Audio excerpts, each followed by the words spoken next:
Hello, everybody. It's the old bear from the old bear's den of Bigfoot, and we're back for part three of the six-part series.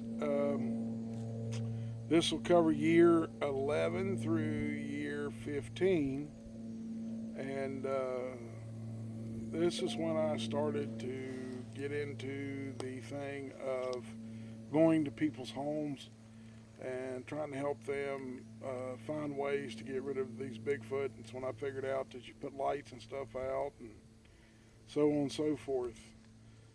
So I'm going to turn it over to my good friend, and like before in the other ones, he's going to ask me questions, and I'm going to give you the information that I've got, and I hope you enjoy it. And buddy, it's all yours. Well, we've had two other real good interviews, and the last one there, you told us about your friend that you got hooked up with younger days, and he was showing you things and taking you places, and unfortunately, from the sounds of it, he got nabbed by a squatch, and Yeah. so that was so what all happened in the years after that? How did you start handling? How did you start handling the situations in your investigation? Who all did you get? Did you get hooked up with anybody else in your later years after that? Give us some details in that way. Yeah, after my buddy disappeared, I took a little time off, and I made my mind up that I was going to try to help people with these things. Because getting these footprints and getting pictures of tree bows and tree twists and these huge X's just wasn't helping anybody. And I felt like I was letting people down that were having trouble with these creatures. Them coming up smacking their house, or their pets would disappear, or their wife would be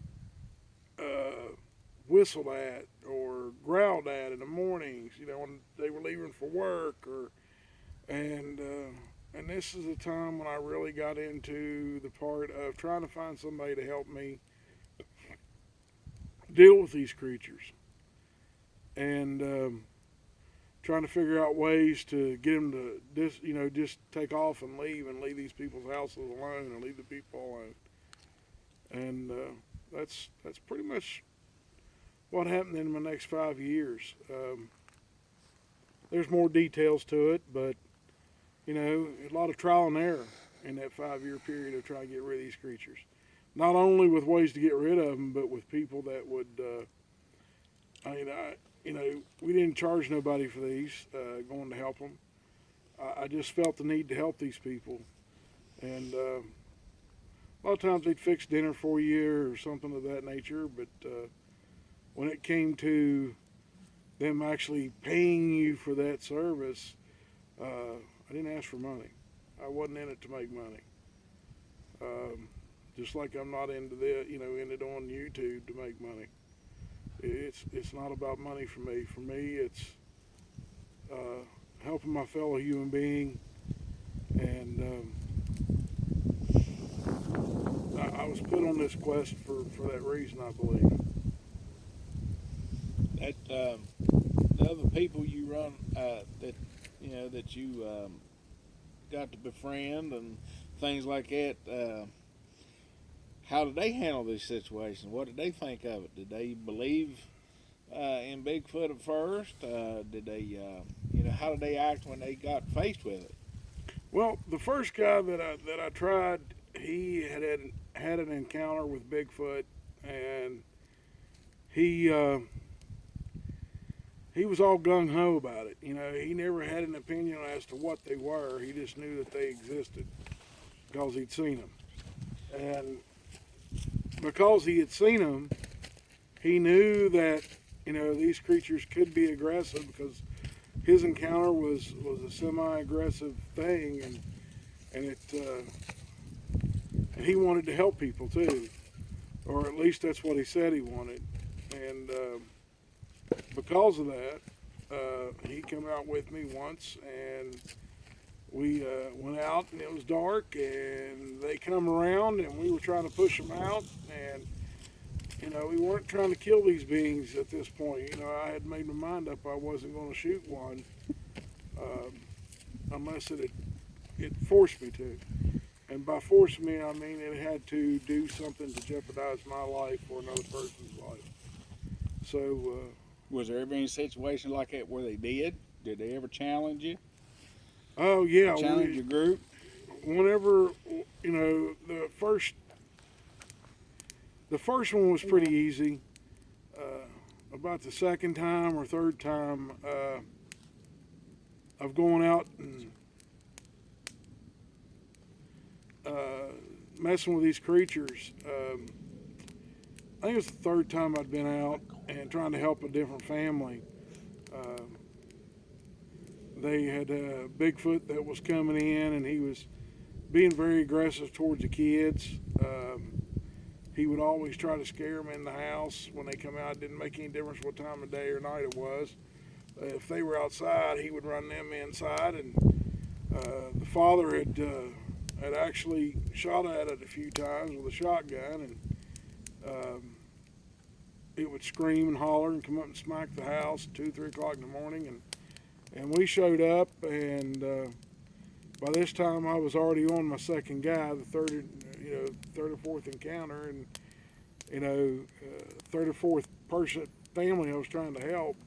I was already on my second guy. The first guy, he lasted to the second one, and he just looked at me when we was done with it, and he said, "I can't do this no more."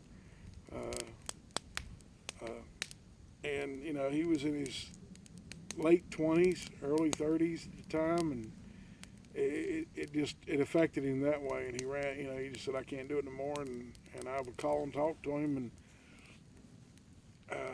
he talked to me, but he say, "Don't bring up Bigfoot. I don't want to hear about it." And found another guy that was willing to come out and go with me, and this one was a pretty tough one. This Bigfoot didn't want to take the hint, and I by this time I had figured out that you could put high, bright lights out around the house, and that would cause them to keep from coming to the house. And I'd take old cameras out in the woods and tie them to a tree and set it to where it would go off. If the cable was pulled, it would set the flash off. You couldn't get pictures with them because back then cameras, you couldn't get a nighttime picture for nothing, even with a flash. But it was like that bright, intense light for that split second, it would scare them. And if they ran through enough of them, they would just take off. They wouldn't come back around and scare the people. And we were doing those kinds of things to get them to go away. And the fourth time around, that Bigfoot didn't want to listen. It pushed it went past everything that I could think of. I'd even called some friends that were in the military, and they were telling me how to figure this stuff out and how to make what they call flashbangs. And all it does is it's black powder, and when you set black powder off, it throws off a big light and big noxious fume. And that's stuff that we would deal with. And finally figured it out on the fourth one and put him out, and he walked right past those. Didn't even stop for him. Just it didn't scare him. And finally had to go in the woods at night with him when he was coming down off the mountain down to these people's house. And we fired some warning shots into the ground. Wasn't shooting at him or anything, and I guess it ticked him off, and he was upset about it, and he let us know he was upset, and he charged, and when he charged, he got within 20, 30 feet of me, and at that point, they're too close. In my book, when they're those few feet, they can cover them a second or two. You know, you can't get a rifle off your shoulder, or you can't step out of the way. You can't turn and run at that point. By the time they reach that distance, it's not going to be a pretty thing. And I knew what happened to my friend, and I wasn't going to let that happen to me. You know, I had a wife and kid at home at the time, and so it wasn't going to happen to me. And, you know, I ended up having to shoot that Bigfoot, not willingly, but he made me do it. It wasn't no fault of mine, and that Bigfoot went off, and when it left, it left. It never came back. I don't know whether the thing went off somewhere and died, but they never had another problem. And it was a lone Bigfoot, a big male, rogue big male, and it just evidently had a thing for either the wife or something. It was always making some kind of a weird advance towards her every time she would go out the door. And when it charged and got that close, it was either him or me, and I had to shoot it.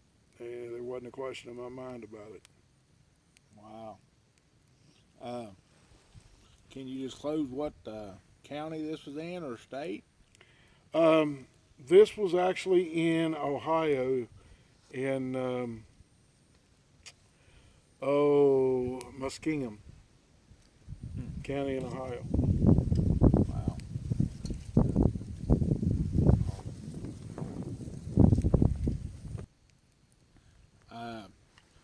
That's pretty interesting. Now, how many people in this time frame did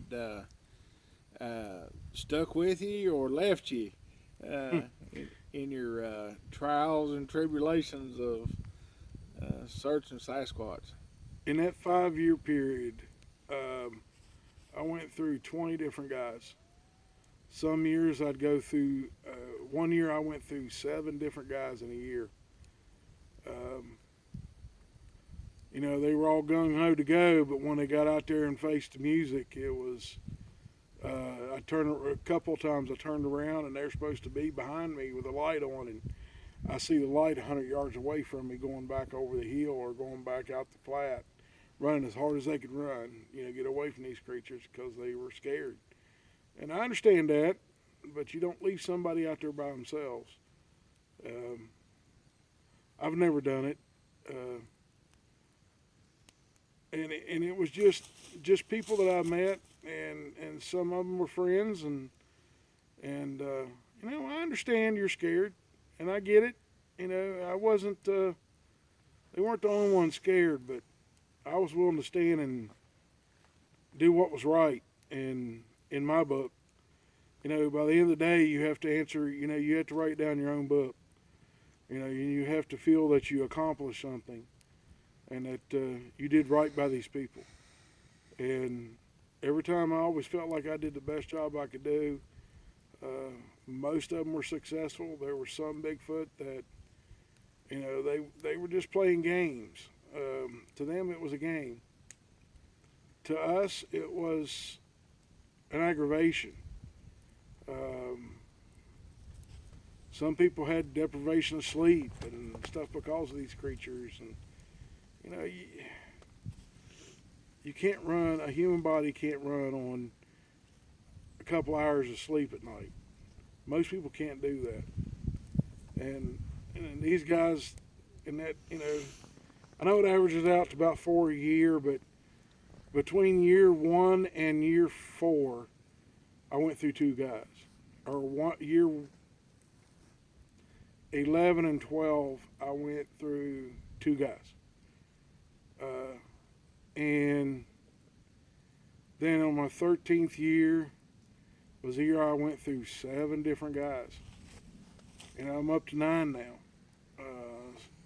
And some of them guys, when I would show them, you know, the tree bows and stuff like that, oh, I got to go. You know, I got to go home. I can't deal with this. And they would leave. And I still had to go out and set up, you know, trips, you know, trip wires with the cameras and stuff like that. And if they were aggressive after that, after the tripping those cameras, I'd have to go back out and set out other things, flashbangs, and, something that wasn't going to rip their leg off. You don't put a lot of powder in those cans and get them to go off. And if you put too much in, it'll blow the can up. Well, I had to find that sweet spot, and I would put that in there and go that way, and that's what would happen. So the last 2 years of that time, I went through 11 guys. 6 guys one year and 5 the next. And it was always because they got scared. Something scared them to the point where they would turn and run. Wow. So they was unwilling to take a change of clothes with them, huh? One guy needed more than a change of clothes. He needed to take about 3 showers and a change of clothes. And maybe a Modium AD. Well, he better take the whole box at one whack. It was pretty bad. Did you find anybody that would stay with you?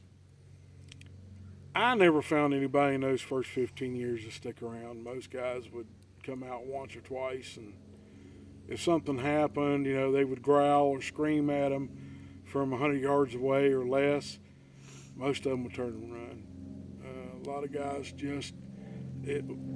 most of them had experiences with Bigfoot, and it was benign.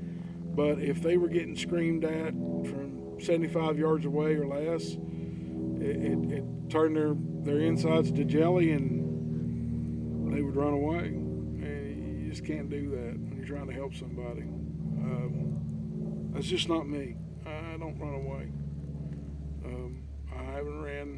I've only ran once because it scared me that bad, but that was when I first started. And that's it. I haven't ran since then. Would you think just the curious ones? We talked before about how there is a lot of Sasquatches that are not dangerous, that are just curious.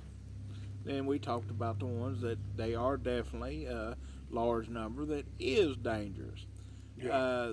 Would you say that the more curious ones would be the most easiest to shun off or scare away? Yeah. You put lights up, and they'll stay away from the house. They won't come back around the house, and they won't look in the windows, and they get the idea pretty quick that you're not wanted over here at this house, and they take the hint, and they'll stay back from the house, and they'll watch you, but they'll just take a longer view of their television. You walking around the house and doing things outside, and they'll sit back and watch you. Would you label the ones that would throw rocks and sticks and stuff like that as being the ones that be more labeled as more aggressive? Usually the ones that threw the rocks and the sticks were the juveniles, and they didn't know their own strength. They're not super smart at that age, and they can tend to be aggressive, and I've heard other people call it, they like to count coup on you. And when I'm talking about counting coup on someone is when they can come up and touch your pants leg at night when it's dark outside. Or they'll throw rocks at you from about 5 feet away and not be seen. Or they'll see how far they can throw a rock and make it land right in front of you while you're walking. Or they'll take a stick and throw it through the trees. Yeah, they would. It's a game to them, and they would see who could outdo the other one. And usually, you would have to get the alpha male involved in it. At night, you would have to put out a challenge to him in some way, shape, or form. He would come in and run the young ones off. And after you do the challenge, you just, put your hands up. Hey, I don't want no trouble. I'm not trying to challenge you. I was trying to get you over here to take care of your young. And they would understand it. They would understand, they're over here, doing things that you really don't like. and they would leave. And he would do whatever he did to make them leave. Wow. Now, is there some other videos that you've made uh, more detailed information on this? Because you have a lot of live shows on your Discord channel. You got a lot of videos now up on your channel. Is there other videos that you could refer people to that you've already made that has more of these details in it? Well, I got a few update videos from previous videos that I had done on the channel, and they give information on, things like what had to be done with the Bigfoot and stuff like that. And I've not done a video on what you can or can't do when it comes to Bigfoot, because if you don't do it right, it's going to make it worse. If you do it right, it's a great thing. It works. First time, they don't come back. But if you don't do it right, they keep coming back and getting more and more aggressive. And that's when people start getting hurt. Wow. So this is going to be the third video in the series. Ladies and gentlemen, I hope you enjoy it. I hope you can get some information from it. And up to this point, I floundered around for 5 years. Got a good teacher. Lost my teacher in the second 5 years, which still bothers me to this day. And then in the next 5 years is when I started helping people. And I want to make a statement right now. I'm getting too old for this. They're faster than me. They're not smarter. They are pretty smart in the woods, but they can be outsmarted. But that's not the point. You got to have speed to go along with these investigations.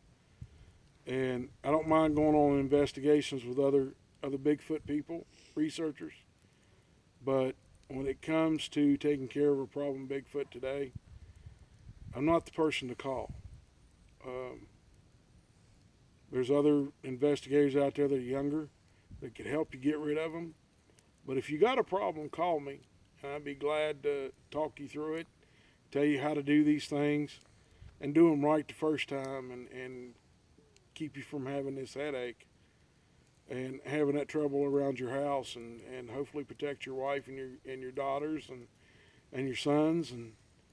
But if it's a bad Bigfoot, as a last resort, call me.